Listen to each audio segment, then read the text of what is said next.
പ്രിയപ്പെട്ട കുട്ടികളെ, സർഫസ് കെമിസ്ട്രിയുടെ 4ാമത്തെ ക്ലാസ്സിലേക്ക് സ്വാഗതം. കഴിഞ്ഞ ക്ലാസ്സുകളിൽ നമ്മൾ അഡ്സോപ്ഷനാണ് ആദ്യത്തെ 2 ക്ലാസ്സിൽ പഠിച്ചത്. 3ാമത്തെ ക്ലാസ്സിൽ നമ്മൾ കാറ്റലൈസിസ് എന്നുള്ളതാണ്. അതിൽ different types of കാറ്റലൈസിസ്, homogeneous, heterogeneous, അതേപോലെ ഹെട്രോജീനിയസ് കാറ്റലൈസിസിൻ്റെ അഡ്സോപ്ഷൻ തിയറി നമ്മൾ പഠിച്ചു. പിന്നെ 2 ആക്ടിവിറ്റി അതേപോലെ സെലക്ടിവിറ്റി 2 ടേംസ് നമ്മൾ പഠിച്ചിരുന്നു. മനസ്സിലായിട്ടുണ്ടെന്ന് വിചാരിക്കുന്നു. ഇന്ന് നമ്മൾ ഇന്നത്തെ ടോപ്പിക്ക് തുടങ്ങുന്നത് ഷേപ്പ് സെലക്റ്റീവ് കാറ്റലിസ്റ്റ്. എക്സാമ്പിൾ കൊടുക്കുന്നത് സിയോളൈറ്റ് എന്നാണ്. എന്താണ് ഈ ഷേപ്പ് സെലക്റ്റീവ് കാറ്റലിസ്റ്റ് എന്നുള്ളതാണ്. അതായത് ഈ സിയോളൈറ്റ് അതിൽ ചെറിയ മൈക്രോപോറസ് സബ്സ്റ്റൻസ് ആണ്. അതിൻ്റെ പോർസിൻ്റെ സൈസ്, ഷേപ്പ്, അതേപോലെ റിയാക്റ്റൻസിൻ്റെയും പ്രോഡക്ട്സിൻ്റെയും സൈസിനെ ഡിപ്പെൻഡ് ചെയ്യുന്ന കാറ്റലൈസിസിനെ പറയുന്ന പേരാണ് ഷേപ്പ് സെലക്റ്റീവ് കാറ്റലൈസിസ്. അതിന് ബെസ്റ്റ് എക്സാമ്പിളാണ് സിയോളൈറ്റ്. നന്നായിട്ട് പഠിക്കണ സിയോളൈറ്റ്. എന്താണ് ഇപ്പോൾ ഈ പറയുന്നത്? എന്താണ്? The catalytic reaction that depends upon the pore structure of the catalyst and size of the reactants and product molecule is called shape selective catalysis. Okay, then ആ കാറ്റലൈസിസ് എന്തിനെ ഡിപ്പെൻഡ് ചെയ്യുന്നതാണ്? ആ സബ്സ്റ്റൻസിൻ്റെ കാറ്റലിസ്റ്റിൻ്റെ പോർ സ്ട്രക്ചറിനെയും റിയാക്റ്റൻസിൻ്റെയും പ്രോഡക്ട്സിൻ്റെയും സൈസിനെയും ഡിപ്പെൻഡ് ചെയ്യുന്ന കാറ്റലൈസിസിനെ പറയുന്ന പേരാണ് ഷേപ്പ് സെലക്റ്റീവ് കാറ്റലിസ്റ്റ്. നമുക്ക് വിശദമാക്കാതെ അതിൻ്റെ എക്സാമ്പിളാണ് സിയോളൈറ്റ്. എന്താണ് ഈ സിയോളൈറ്റ് എന്ന് പറഞ്ഞാൽ? എന്താ പിക്ചർ കാണുന്നുണ്ടോ നിങ്ങൾക്ക്? ഈ സിയോളൈറ്റ് എന്ന് പറഞ്ഞാൽ നേച്ചറലായിട്ട് കിട്ടുന്നുണ്ട്, അതേപോലെ ആർട്ടിഫിഷ്യലായിട്ടും ഉണ്ട്. ദെൻ ഈ സിയോളൈറ്റിൻ്റെ പിക്ചേഴ്സാണ് ഈ കൊടുത്തത്. നേച്ചറലായിട്ടുണ്ട്, അതേപോലെ ആർട്ടിഫിഷ്യലായിട്ടും ഉണ്ട്. ഓക്കെ, ഈ സിയോളൈറ്റിൻ്റെ ശരിക്കും ഹണി കോംബ് ലൈക്ക് സ്ട്രക്ചറാണ്. മൈക്രോ പോറസ് ആണ്, വളരെ ചെറുതാണ്. ദെൻ അതിൻ്റെ ഹോൾസ് ദെൻ തേനീച്ച കൂട് പോലെ ഹണി കോംബ് ലൈക്ക് സ്ട്രക്ചറാണ്. Okay, then shape selective catalyst ആവാൻ കാരണം അതാണ്, honeycomb like structure. Then ഇനി അടുത്ത് they are microporous aluminosilicate ആണ്. അതേപോലെ 3 ഡയമെൻഷണൽ ആയിട്ടുള്ള സിലിക്കേറ്റിൽ സിലിക്കണും ഓക്സിജനും കൂടിയുള്ള ബോണ്ടിൽ ചില സിലിക്കൺ ആറ്റംസ് പോയിട്ട് അതിന് പകരം അലൂമിനിയം വന്നിട്ടുണ്ട്. സോ അതിലെന്ത് ബോണ്ട് ഉണ്ടാവും? അലൂമിനിയം ഓക്സിജൻ സിലിക്കൺ ലിങ്കേജസ് ഉണ്ടാവും. ഇതാണ് ഈ സിയോളൈറ്റിൻ്റെ പ്രത്യേകത. നോക്കൂ, they are microporous aluminosilicate with 3 dimensional network of silicate in which some silicon atoms are replaced by ആരാണ്? അലൂമിനിയം. ഇനി they contain aluminum oxygen silicon linkage. ഇനി the reaction taking place in zeolite depends upon the size and shape of the reactant molecule as well as upon the pores and cavities of zeolite. Then ഇനി they are found in nature as well as prepared artificially. Okay, അപ്പോൾ zeolite then അതിൻ്റെ catalyse എന്തിനെ depend ചെയ്യുന്നു? ആ സൈസും ഷേപ്പും, അതിൻ്റെ പോർ സ്ട്രക്ചറിൻ്റെ സൈസിനെയും ഷേപ്പിനെയും, അതേപോലെ റിയാക്റ്റൻസിൻ്റെയും പ്രോഡക്ട്സിൻ്റെയും ഷേപ്പിനെയും അല്ലെങ്കിൽ സൈസിനെയും ഡിപ്പെൻഡ് ചെയ്യും, മോളിക്യൂളിൻ്റെ സൈസിന്. ദെൻ ഇനി അതിൻ്റെ ബാക്കി കാര്യങ്ങൾ. Zeolites being widely used as catalysis in petrochemical industries and for cracking of hydrocarbon. Petrochemical ഇൻഡസ്ട്രീസിൽ ഉപയോഗിക്കുന്നുണ്ട് ഹൈഡ്രോ കാർബൺസിൻ്റെ ക്രാക്കിങ്ങിനും അതേപോലെ പൊട്ടിക്കാനും, അതേപോലെ ഐസോമറൈസേഷനും. അതിനൊരു ഇമ്പോർട്ടൻറ്റ് സിയോളൈറ്റ് ആണ് ZSM5. പഠിക്കണത് ZSM5 എന്നുള്ളത് ശരിക്കും സിയോളൈറ്റ് സൊക്കോണി മൊബൈൽ. ദെൻ ഇനി ഇത് ഈ മൊബൈൽ എന്നുള്ള ഗ്യാസ് കമ്പനിയുടെ ഒരു പാറ്റന്റഡ് പ്രോഡക്റ്റ് ആണിത്, സിയോളൈറ്റ് സൊക്കോണി മൊബൈൽ. ഈ സിയോളൈറ്റ് സൊക്കോണി മൊബൈൽ ശരിക്കും എന്തിനാണ് ഉപയോഗിക്കുന്നത് അറിയാം? ആൽക്കഹോളിന് പെട്രോളിയായിട്ട് അല്ലെങ്കിൽ ദേ ആർ യൂസ്ഡ് ടു ആൽക്കഹോളിന് എന്തിനാണ് ഉപയോഗിക്കുന്നതാണ്? ഗസോലിനാക്കി മാറ്റാൻ വേണ്ടിയിട്ട്, എത്തനോളിനെ പെട്രോളാക്കി മാറ്റാൻ വേണ്ടി ഉപയോഗിക്കുന്ന ഒരു കാറ്റലിസ്റ്റ് ആണ്. ഏതാണത്? ZSM5. An important zeolite catalyst used in petrochemical industries, ZSM5. It converts alcohol directly into gasoline by dehydrating them to give a mixture of hydrocarbon. അപ്പോൾ ZSM5 is used to convert ethanol അല്ലെങ്കിൽ alcohol to gasoline, petrol ആക്കി മാറ്റാൻ വേണ്ടി ഉപയോഗിക്കും. എന്താ അതിൻ്റെ പേരെന്താണ്? ZSM5. Okay, then ഇനി നമ്മൾ വേറെ ഉപയോഗിച്ചിരുന്നു നേരത്തെ ഹാർഡ്നെസ് ഓഫ് വാട്ടർ ഒഴിവാക്കാൻ വേണ്ടിയിട്ടൊക്കെ ഉപയോഗിച്ചിരുന്ന സിയോളൈറ്റ് നമ്മൾ അന്ന് പറഞ്ഞിട്ടുണ്ട്, ഫസ്റ്റ് ഇയറിൽ പഠിച്ച കാര്യമാണ്. അപ്പോൾ സിയോളൈറ്റ് എന്നുള്ള നമ്മൾ പറഞ്ഞു. സിയോളൈറ്റ് അപ്പോൾ എന്തിന് എക്സാമ്പിളാണ്? ഒരു ഷേപ്പ് സെലക്റ്റീവ് കാറ്റലിസ്റ്റ് ആണ് സിയോളൈറ്റ്. അപ്പോൾ സിയോളൈറ്റിനെ കുറിച്ച് ചോദിച്ചാൽ എന്തൊക്കെയാണ് നമ്മൾ എഴുതുക? നിങ്ങൾ പറ, എന്തൊക്കെയാണ് നമ്മൾ എഴുതുക? Zeolite then a good shape selective catalyst ആണ്. പിന്നെ മൈക്രോപോറസ് അലൂമിനോ സിലിക്കേറ്റ് ആണ്. then aluminium oxygen silicon linkages ഉണ്ട്. then പിന്നെ വേറെ എന്താ പറയാം, പെട്രോകെമിക്കൽ ഇൻഡസ്ട്രിയിൽ ഉപയോഗിക്കുന്നുണ്ട്. ZSM5 is used to convert alcohol to then gasoline അല്ലെങ്കിൽ പെട്രോൾ ആക്കി മാറ്റാൻ ഉപയോഗിക്കും. ഇനി എന്താണ് ഈ ഷേപ്പ് സെലക്റ്റീവ് കാറ്റലിസ്റ്റ് എന്ന് പറഞ്ഞാൽ എന്താ? The catalytic reaction that depends upon the pore structure of catalyst and size of reactant and product molecules are called then shape selective catalyst. മനസ്സിലാവുന്നില്ലേ അത്? then നിങ്ങൾ എന്തുകൊണ്ടാണ് സിയോളൈറ്റിന് ഇങ്ങനെ ഉപയോഗിക്കാൻ പറ്റുന്നത്? സിയോളൈറ്റിന് ഹണി കോംബ് ലൈക്ക് സ്ട്രക്ചർ ഉണ്ട്. ആ മൈക്രോപോറസ് അതിൻ്റെ ചെറിയ ഹോൾസ് ഉണ്ട്. അതിൻ്റെ സൈസിനെയും ഷേപ്പിനെയൊക്കെ ഡിപ്പെൻഡ് ചെയ്യുന്ന കാറ്റലൈസിസിനെയാണ് ഷേപ്പ് സെലക്റ്റീവ് കാറ്റലിസ്റ്റ് എന്ന് പറയുന്നത്. ക്ലിയർ ആണല്ലോ അത്? നമുക്ക് അടുത്ത പാർട്ട് എൻസൈം കാറ്റലൈസിസ്. എന്താണ് ഈ എൻസൈംസ് എന്ന് പറഞ്ഞാൽ നോക്കും, നമ്മൾ ബയോളജി കേൾക്കുന്നതാണ് എൻസൈംസ്. ശരിക്കും enzymes are then high molecular mass proteins ആണ്. ദെൻ കോംപ്ലക്സ് നൈട്രോജനസ് ഓർഗാനിക് കോമ്പൗണ്ടുകളാണ്. ആ പോയിന്റ്സ് ഒക്കെ 1 by 1 ആയിട്ട് ഇങ്ങനെ പഠിക്കുക. Enzymes are then nitrogenous organic compound ആണ്. ഹൈ മോളിക്കുലാർ മാസ് പ്രോട്ടീൻസ് ആണ്. ഇതെവിടെ കാണുക? ലിവിങ് പ്ലാന്റ്സ് ആൻഡ് ആനിമൽസിലാണ് എൻസൈംസ് കാണുന്നത്. They are actually protein molecules of high molecular mass and form colloidal solution in water. വാട്ടറിൽ കൊളോയിഡൽ സൊല്യൂഷനാണ് ഈ പ്രോട്ടീൻസ് ഫോം ചെയ്യുന്നത്. They are very effective catalyst. ഏത്? എൻസൈംസ്. നമ്മൾ കഴിക്കുന്ന ഭക്ഷണമൊക്കെ നമ്മളകത്ത് എൻസൈംസ് ഉള്ളതുകൊണ്ടാണ് പെട്ടെന്ന് ഒക്കെ ദഹിച്ചു പോകുന്നില്ലെങ്കിൽ ഒരുപാട് സമയമെടുക്കും. നമ്മളെ ബോഡിയിലേക്ക് എനർജിക്ക് വേണ്ടിയിട്ട് ഇത് അബ്സോർബ് ചെയ്യുന്നത് എൻസൈംസ് ഉള്ളതുകൊണ്ടാണ്. ഇനി catalyse numerous reactions especially those connected with natural process. അപ്പോൾ ഈ എൻസൈംസ് ഏത് റിയാക്ഷനെ കാറ്റലൈസ് ചെയ്യുന്നത്? നേച്ചുറൽ റിയാക്ഷനാണ് കാറ്റലൈസ് ചെയ്യുന്നത്. ഇനി numerous reaction that occur in bodies of animals and plants to maintain life process are catalysed by enzyme. ഈ enzymes ഇല്ലെങ്കിൽ നമ്മുടെ ബോഡിക്കുള്ള എനർജി ഒന്നും കിട്ടൂല. കാരണം അത്രയും സമയമെടുക്കും ഈ റിയാക്ഷന് ദെൻ ബോഡിയിൽ നടക്കണമെങ്കിൽ. അപ്പോൾ കാറ്റലിസ്റ്റ് ഉള്ളത് കൊണ്ടാണ്, അല്ലെങ്കിൽ എൻസൈംസ് ഉള്ളത് കൊണ്ടാണ് ഈ റിയാക്ഷൻ സ്പീഡായിട്ട് നടക്കുന്നത്. അപ്പോൾ enzymes. Then the enzymes are thus termed as biochemical catalyst and the phenomenon is known as biochemical catalysis. So biochemical catalyst ആയിട്ടാണ് ആരെ പറയുന്നത്? എൻസൈം. അപ്പോൾ എൻസൈംസിൽ എന്തൊക്കെയാണ് നമ്മൾ പറഞ്ഞാൽ എന്തൊക്കെയാണ്? എൻസൈംസ് ആർ പറ ഹൈ മോളിക്കുലാർ മാസ് അല്ലെങ്കിൽ proteins of high molecular mass, പിന്നെ നൈട്രോജനസ് ഓർഗാനിക് കോമ്പൗണ്ടുകളാണ് produced by living plants and animals. പിന്നെ അതേപോലെ ദ കാറ്റലൈസസ് ബയോകെമിക്കൽ റിയാക്ഷൻസ്. ഇതൊക്കെ അല്ലേ പറഞ്ഞത് എൻസൈംസ്. ഈ എൻസൈമാറ്റിക് റിയാക്ഷൻ എക്സാമ്പിളുകളുണ്ട്, നന്നായിട്ട് ശ്രദ്ധിക്കണേ. നോക്കൂ ആ റിയാക്ഷൻസ് ഓരോ നോക്കൂ.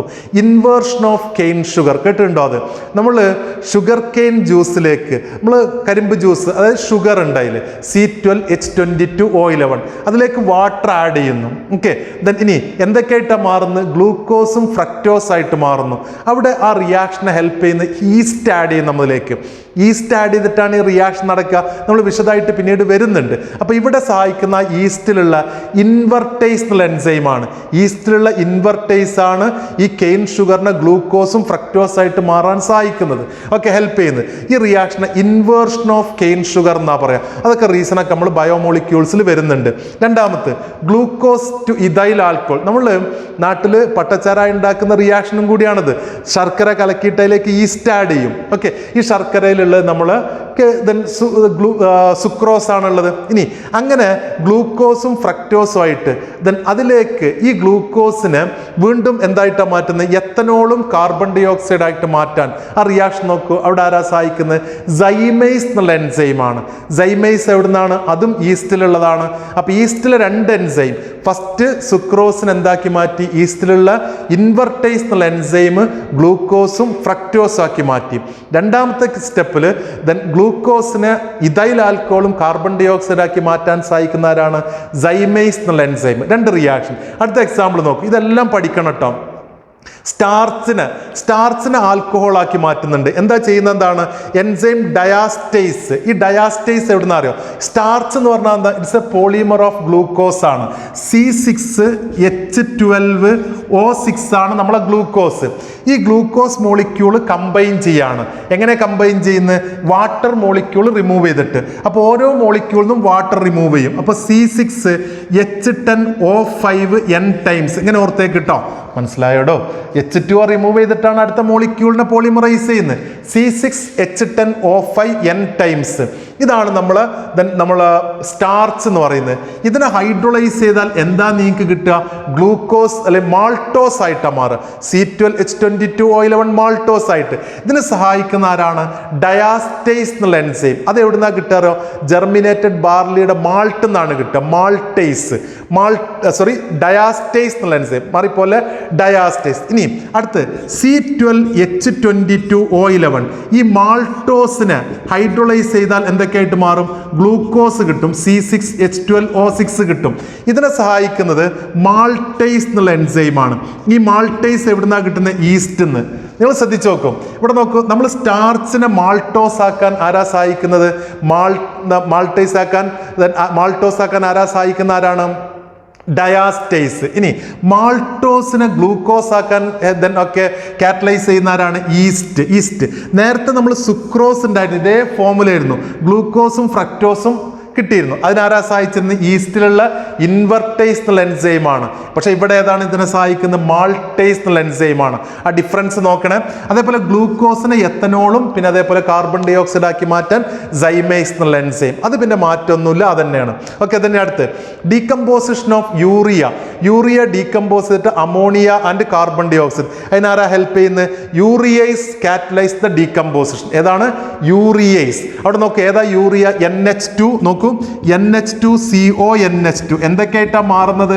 വാട്ടർ ആയിട്ട് റിയാക്ട് ചെയ്യുമ്പോൾ പറ അമോണിയയും കാർബൺ ഡൈ ഓക്സൈഡ് ആയിട്ട് മാറും. ആരാ ഹെൽപ്പ് ചെയ്യുന്നത്? യൂറിയേസ് എന്നുള്ള എൻസൈം, യൂറിയേസ്.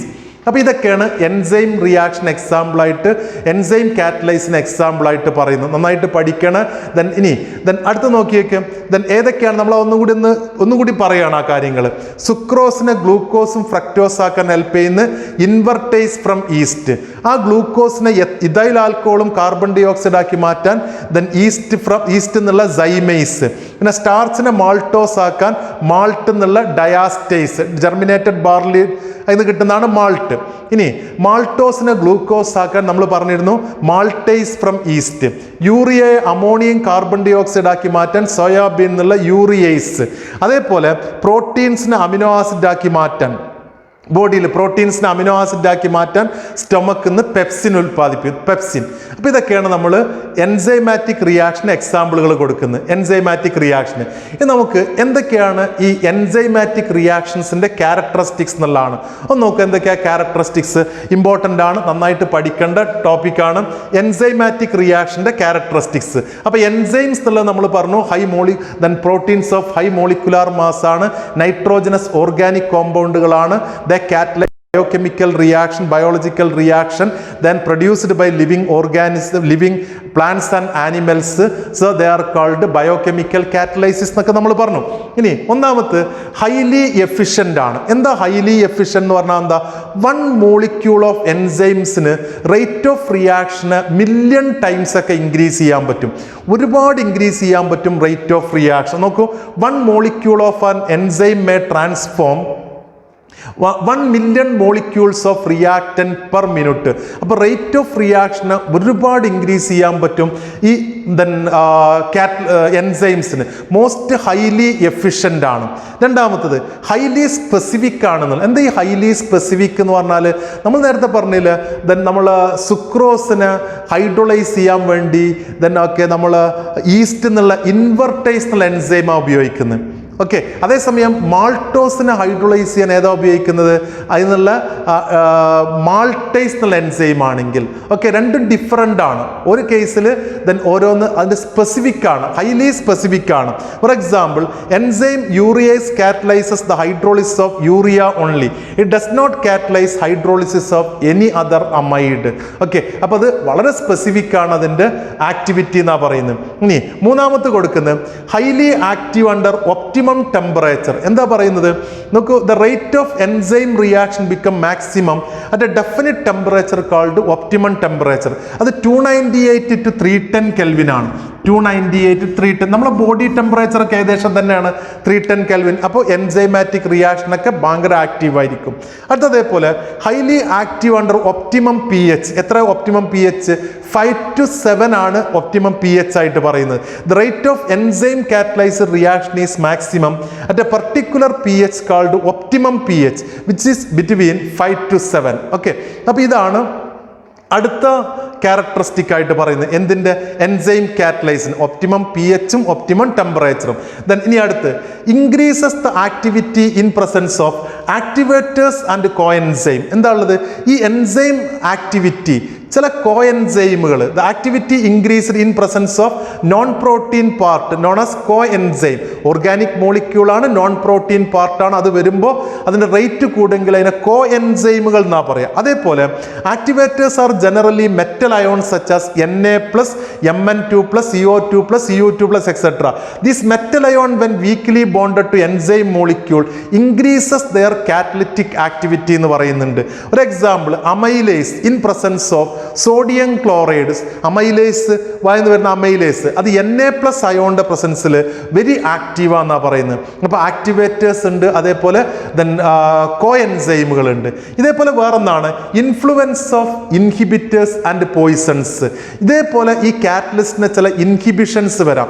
ചില സബ്സ്റ്റൻസ് വന്നാൽ കാറ്റലിസ്റ്റിൻ്റെ ആക്ടിവിറ്റി ഇല്ലാതാവും. എന്താ എഴുതിയെന്താ? Like ordinary catalyst enzymes are also inhibited or poison by the presence of certain substances. The inhibitors or poisons interact with the active functional group of enzyme surface and often reduce the or completely destroy the catalytic activity of enzyme. The use of many drugs related to their action as enzyme inhibitor in the body. ബോഡിയിൽ എൻസൈംസിൻ്റെ activity ഇല്ലാതാക്കണമെങ്കിൽ അതിന് മരുന്ന് കൊടുക്കുമ്പോൾ അതിൻ്റെ active സൈറ്റിനെ block ചെയ്യുക ചെയ്യുന്നത്. നമുക്കത് കുറച്ച് കാര്യങ്ങൾ കെമിസ്ട്രി ഇൻ എവരിഡേ ലൈഫിൽ പഠിക്കാൻ വരുന്നുണ്ട്. അപ്പോൾ ഇതൊക്കെയാണ് ക്യാരക്ടറിസ്റ്റിക്സ് ഓഫ് എൻസൈം. എന്തൊക്കെ പറഞ്ഞു? ദേ ആർ ഹൈലി എഫിഷ്യൻ്റ് ആണ്, ഹൈലി സ്പെസിഫിക് ആണ്, optimum temperature, optimum P H, അതേപോലെ ദെൻ ആക്ടിവേറ്റേഴ്സ്, കോഎൻസൈംസ്, അതേപോലെ കാറ്റലിറ്റിക് പോയിസൺസും ഉണ്ട് എന്നുള്ളത്. അപ്പോൾ ഇതാണ് കാറ്റലിസ്റ്റിനെ കുറിച്ച് നമുക്ക് പറയാനുള്ളത്. അതിന് എക്സാമ്പിളും ശ്രദ്ധിച്ചോണം. എക്സാമ്പിളുകളൊക്കെ ആവശ്യമുണ്ട്. നമ്മൾ പിന്നെ എൻസൈംസ് അടക്കം നിങ്ങൾ പഠിച്ചു വെച്ചോണം അത്. ഓക്കെ, ദെൻ ഇനി എന്താണ് മെക്കാനിസം ഓഫ് എൻസൈം കാറ്റലൈസിസ് എന്നുള്ളതാണ്.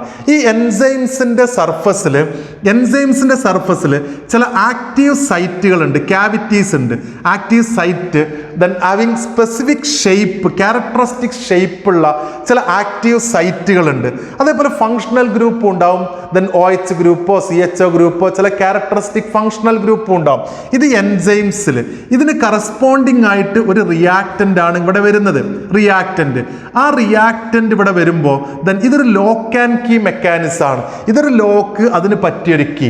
ഇവർ തമ്മിൽ വന്നിട്ട് എൻസൈമും സബ്സ്ട്രേറ്റും കൂടി റിയാക്ട് ചെയ്തിട്ട് എൻസൈം സബ്സ്ട്രേറ്റ് കോംപ്ലക്സ് ഉണ്ടാവും. ആ എൻസൈം സബ്സ്ട്രേറ്റ് കോംപ്ലക്സ് പിന്നെ എൻസൈം പ്രോഡക്റ്റ് കോംപ്ലക്സ് ആയിട്ട് മാറും. അത് എൻസൈമും പ്രോഡക്റ്റ് ആയിട്ട് മാറും. ഇതാണ് മെക്കാനിസം. എന്താ അതിൻ്റെ പറയുന്ന പേരെന്താണ്? Lock and key mechanism. എന്താ ഇപ്പോൾ പറഞ്ഞാൽ എന്താ? There are number of cavities present on the surface of colloidal particles of enzyme. These cavities having characteristic shape and possess active functional group like NH2, COH group, SHOH group.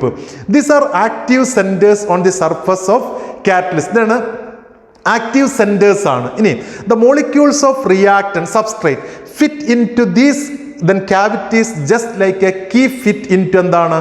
Lock. then ഇനി so an activated complex is formed which is then decomposes to yield product. This theory is known as lock and key theory. എന്താ ഇപ്പോൾ പറഞ്ഞാൽ എന്താ?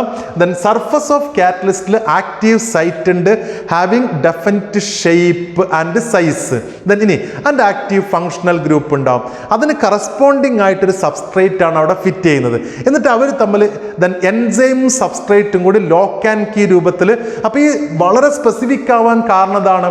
ഈ എൻസൈമിന്റെ മുകളിൽ ഈ active സൈറ്റിന്റെ shape എന്താണോ അതിന് കറസ്പോണ്ടിങ് ആയിട്ടൊരു സബ്സ്ട്രേറ്റ് എവിടെ വരാൻ പറ്റുള്ളൂ. വേറെ ഷേപ്പിലുള്ള ഒരു സബ്സ്ട്രേറ്റ് ആണെങ്കിൽ ഇതിക്ക് ഫിറ്റ് ചെയ്യാൻ പറ്റൂല. അപ്പോൾ അതാണ് അതിന്റെ ഹൈലി സ്പെസിഫിക് ആവാൻ കാരണം. അതാണ് നമ്മൾ എക്സ്പ്ലെയിൻ ചെയ്യുന്നത്. എന്നിട്ട് അത് എന്തായിട്ട് മാറി? വീണ്ടും എൻസൈം പ്രോഡക്റ്റ് കോംപ്ലക്സ് ആയിട്ട് മാറി. പിന്നെ എൻസൈമും പ്രോഡക്റ്റ് ആയിട്ട് മാറി. നോക്കൂ, നമ്മളെ പുസ്തകത്തിൽ തന്ന പിക്ചറാണ്. എൻസൈം ഉണ്ട്, അത് സബ്സ്ട്രേറ്റ് ആയിട്ട് എൻസൈം സബ്സ്ട്രേറ്റ് കോംപ്ലക്സ് ഉണ്ടാക്കി ക്യാരക്ടറിസ്റ്റ് ഷേപ്പ് ഒക്കെ ഉള്ളതാണ്. അത് പിന്നെ എൻസൈം അതേപോലെ തിരിച്ചു കിട്ടുന്നു, പ്രോഡക്റ്റ് ആയിട്ട് മാറുന്നു. ക്ലിയർ അല്ലേ? അത് ഇതിന്റെ വേറെ രൂപത്തിലൊരു പിക്ചർ, എൻസൈം പ്ലസ് സബ്സ്ട്രേറ്റ്. എൻസൈമിനൊരു ഒരു ആക്റ്റീവ് സൈറ്റ് ഉണ്ട്, അവിടെ സബ്സ്ട്രേറ്റ് വരുന്നു, എന്നിട്ട് അതിൽ ഫിറ്റ് ചെയ്യുന്നു.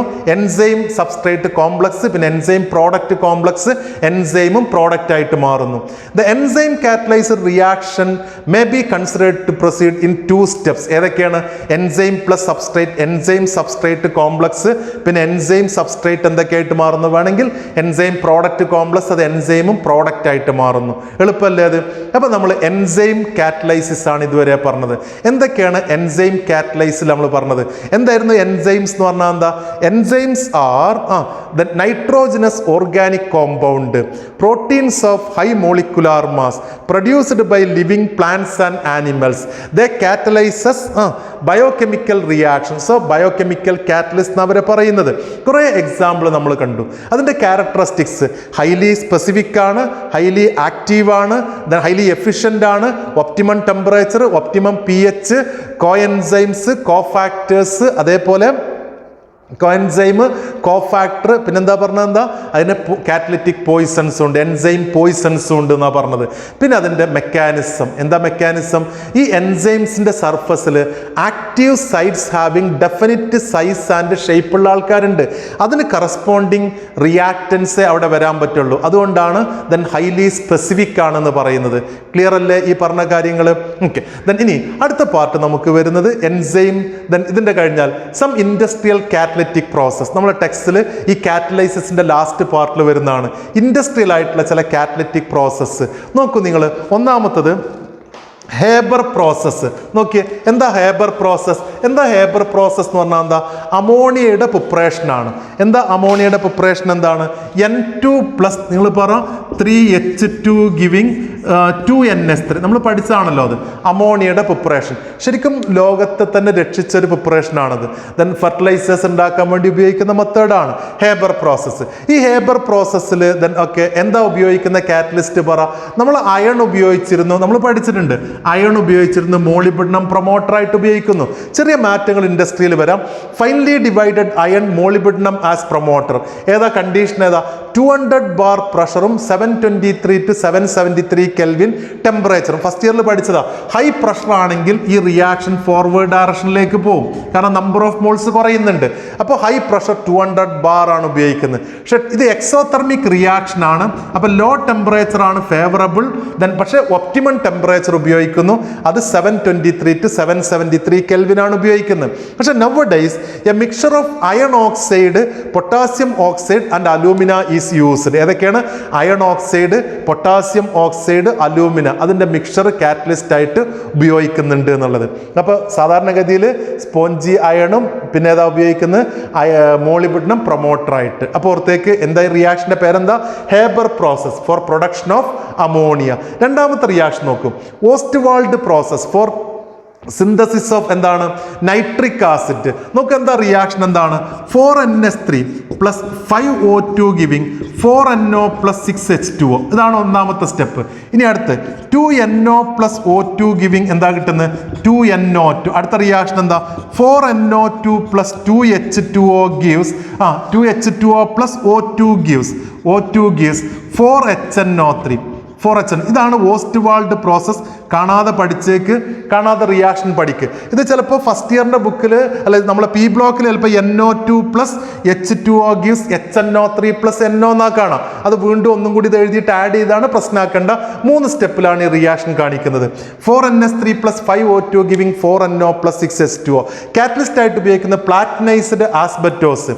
ഓക്കെ, പ്ലാറ്റിനം കാറ്റലിസ്റ്റ് ആയിട്ട് 573 കെൽവിൻ ആണ് ഉപയോഗിക്കുന്നത്. ഇതേതാ റിയാക്ഷൻ? ഏതാ? Ostwald synthesis. എന്തിന്റെ പ്രിപ്പറേഷൻ ആണ്? Preparation of nitric acid. നേരത്തെ അമോണിയയുടെ പ്രിപ്പറേഷന്റെ പേരെന്താ? Okay, Haber process. ഓക്കെ, അപ്പൊ ക്ലിയർ ആണല്ലോ. ഇത് ആദ്യം അമോണിയ NO ആക്കി മാറ്റി, NO + O2 NO2, NO2 + H2O HNO3. Clear അല്ലേ ഇത്? ഓക്കെ, അപ്പൊ രണ്ടാമത്തതും കഴിഞ്ഞു. ഇനി മൂന്നാമത്തെ റിയാക്ഷൻ നോക്കൂ നിങ്ങൾ. Contact process four sulphuric acid preparation. Important ആണ്, ഇൻഡസ്ട്രിയൽ ആയിട്ട് ഇമ്പോർട്ടൻ്റ് ആയ ഒരു റിയാക്ഷൻ ആണ്. ഇതൊക്കെ പി ബ്ലോക്ക് എന്നൊക്കെ നമ്മളെ ബോർഡ് എക്സാമിനേഷന് വരാറുണ്ട് കേട്ടോ. S+O2 giving SO2. നോക്കണേ, SO2 + O2 giving 2SO2 + O2 giving 2SO3. ശരിയല്ലേ അത്? പിന്നെ അടുത്ത് SO3 + H2SO4 gives H2S2O7 oleum. ഈ ഒലിയത്തിലേക്ക് H2S2O7 + H2O എന്താ കിട്ടുക? 2H2SO4. ഇതാണ് ഒലിയം. H2S2O7 oleum. കേട്ടിട്ടുണ്ടോ അത്? ഓക്കെ, ഇവിടെ ഏതാ കാറ്റലിസ്റ്റ് ആയിട്ട് ഉപയോഗിക്കുന്നത്? പ്ലാറ്റിനം അല്ലെങ്കിൽ വനേഡിയം പെൻഡോക്സൈഡ് ഉപയോഗിക്കും. കേട്ടിട്ടില്ലേ അത്? Platinised asbestos or vanadium pentoxide at temperature 673 Kelvin to 723 Kelvin ആണ് സാധാരണ ഉപയോഗിക്കുന്നത്. ഓക്കെ, ഇവിടെ ഇതേപോലെ ഈ റിയാക്ഷൻ എക്സോതെർമിക് ആണ്. അപ്പൊ ΔH നെഗറ്റീവ് ആണ്, ലോ ടെമ്പറേച്ചർ ആണ് നല്ലത്. പക്ഷെ optimum temperature of 673 to 723 Kelvin ഉപയോഗിക്കുന്നു. ഏതാ ഈ പ്രോസസിന്റെ പേരെന്താണ്? Contact process four sulphuric acid manufacture, platinum or vanadium pentoxide. Then ഇത് നമ്മൾ ഹെട്രോജീനിയസ് കാറ്റലിസ്റ്റിന് എക്സാമ്പിൾ പഠിച്ചായിരുന്നു. അപ്പൊ നോക്കൂ, 3 ഇൻഡസ്ട്രിയൽ പ്രിപ്പറേഷൻസ് ഏതൊക്കെയാണ്? അമോണിയയുടെ പ്രിപ്പറേഷൻ ബൈ ഹേബർ പ്രോസസ്. രണ്ടാമത്തെ ഏതാ നമ്മൾ പറഞ്ഞതാണ്? സെക്കൻഡ് വൺ ഏതാ നമ്മൾ പറഞ്ഞത്? നൈട്രിക് ആസിഡിന്റെ പ്രിപ്പറേഷൻ ബൈ ഏതായിരുന്നു? Ostwald process. സൾഫ്യൂരിക് ആസിഡിന്റെ പ്രിപ്പറേഷൻ ബൈ കോണ്ടാക്ട് പ്രോസസ്. അപ്പോൾ ഈ റിയാക്ഷൻസും കൂടി പഠിച്ചേക്കുക. അപ്പോൾ നമ്മൾ ഈ ക്ലാസ്സിൽ എന്തൊക്കെയാണ് പഠിച്ചത്? ഒന്ന് നമ്മൾ പഠിച്ചത് കാറ്റലിസ്റ്റ് ഒരു ഡിഫറെൻറ്റ് ടൈപ്പ്, അതായിരുന്നു ഷേപ്പ് സെലക്റ്റീവ് കാറ്റലിസ്റ്റ്. ഏതാ എക്സാമ്പിൾ കൊടുത്തതാണ്? സിയോളൈറ്റ്. ബുദ്ധിമുട്ടൊന്നുമില്ലല്ലോ. എന്താണ് ഈ ഷേപ്പ് സെലക്റ്റീവ് കാറ്റലിസ്റ്റ് എന്ന് പറഞ്ഞാൽ എന്താ? ദെൻ ആ കാറ്റലിസ്റ്റിന്റെ പോർസിന്റെ സൈസ്, ഷേപ്പ്, അതേപോലെ റിയാക്റ്റൻസിന്റെ സൈസ്, ഷേപ്പിനെ ഡിപ്പെൻഡ് ചെയ്യുന്ന കാറ്റലൈസിനെ പറയുന്ന പേരാണ് ഷേപ്പ് സെലക്റ്റീവ് കാറ്റലിസ്റ്റ്. ഏറ്റവും ബെസ്റ്റ് എക്സാമ്പിൾ ഏതാ? സിയോളൈറ്റ്. ചോദിക്കല് സിയോളൈറ്റിനെ കുറിച്ചൊരു നോട്ട് എഴുതാൻ ചോദിച്ചാൽ എന്താ പറയാ? It's A best shape selective catalyst. പിന്നെ അതിൻ്റെ ഒരു യൂസ് എന്താ നമ്മൾ പറഞ്ഞാൽ എന്താണ്? അല്ലെങ്കിൽ അലൂമിനോ സിലിക്കേറ്റുകളാണ്, മൈക്രോപോറസ. പിന്നെ ഹണി കോംബ് ലൈക്ക് സ്ട്രക്ചർ ഉണ്ട്. ZSM5 is used to convert ethanol to gasoline, petrol ആക്കി മാറ്റാൻ ഉപയോഗിക്കുന്നു. പിന്നെ അത് കഴിഞ്ഞാൽ പിന്നെ നമുക്ക് വരുന്നത് എൻസൈംസ് എന്താന്നുള്ളതാണ്. എൻസൈം കാറ്റലൈസ് എന്താ? എൻസൈംസ് എന്താ? Enzymes are nitrogenous organic compound proteins of high molecular mass produced by living plants and animals. The catalyses biochemical reaction. So they are called biochemical catalyst എന്ന് വിളിക്കാം. അതിന് കുറച്ച് എക്സാമ്പിൾ പഠിക്കുക, അതിൻ്റെ mechanism പഠിക്കുക. Last പാർട്ടിലാണ് ഇപ്പോൾ നമ്മൾ പഠിച്ചത് 3 ഇൻഡസ്ട്രിയൽ ഇമ്പോർട്ടൻറ്റ് റിയാക്ഷൻസ്. ഒന്ന് അമോണിയയുടെ പ്രിപ്പറേഷൻ ബൈ ഹേബർ പ്രോസസ്, രണ്ടാമത്തത് ഓസ്റ്റ്വാൾഡ് പ്രോസസ്, മൂന്നാമത്തത് കോണ്ടാക്ട് പ്രോസസ്. അപ്പോൾ അത് ഈ പാർട്ട് മനസ്സിലായി വിചാരിക്കുന്നു. ഇതോടുകൂടി നമ്മൾ ഈ ചാപ്റ്ററിൻ്റെ കാറ്റലൈസിസ് എന്നുള്ള പാർട്ട് കഴിഞ്ഞു. ഇനി നമുക്ക് അടുത്ത പാർട്ട് നെക്സ്റ്റ് ക്ലാസ്സിൽ ആരംഭിക്കാം. Okay, thank you.